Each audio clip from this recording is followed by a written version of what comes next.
कालपासून आपण एक न्यूज बघतोय. 26 वर्षांचं केतन आणि 19 वर्षांची सिया हे दोघे जण लग्न करणार होते. घरच्यांनीच त्यांचं लग्न ठरवले अरेंज मॅरेज थ्रू. त्यानंतर ते दोघे जण प्री वेडिंग शूटला जातात आणि त्यानंतर सिया तिच्या बॉयफ्रेंडच्या मदतीने केतनला 350 फूट दरीमध्ये ढकलून देते.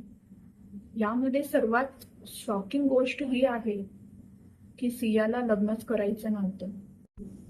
ही न्यूज बघता असं दिसून आलं की तिला आई वडिलांना विरोध करण्यापेक्षा केतनला मारून टाकणं जास्त सोपं वाटलं.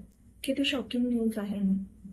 माझ्यासारख्या कित्येक जणी ही न्यूज बघताना असं विचार करत असतील की याच्यामध्ये केतनला ती 100 रिझन देऊ शकत होती लग्न न करण्यासाठी. लग्न करून सुद्धा ती रिटर्न येऊ शकत होती, पण तिला एकच मार्ग दिसला लग्न टाळण्याचा, तो म्हणजे 26 वर्षाच्या केतनचे खून करणे. असंही नाहीये की तिने हे गोष्टी सगळे पैशांसाठी केला.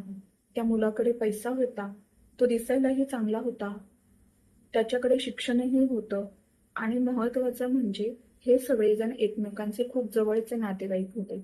तरीही तिने असा पाऊल उचललं. ही खूप शॉकिंग न्यूज आहे. याच्यामध्ये सगळी चूक तिच्या आई वडिलांचीच आहे.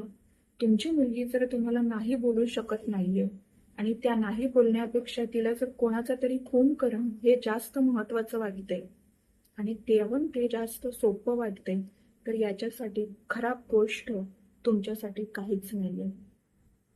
याच्यावर तुमचं काय मत आहे नक्की सांगा.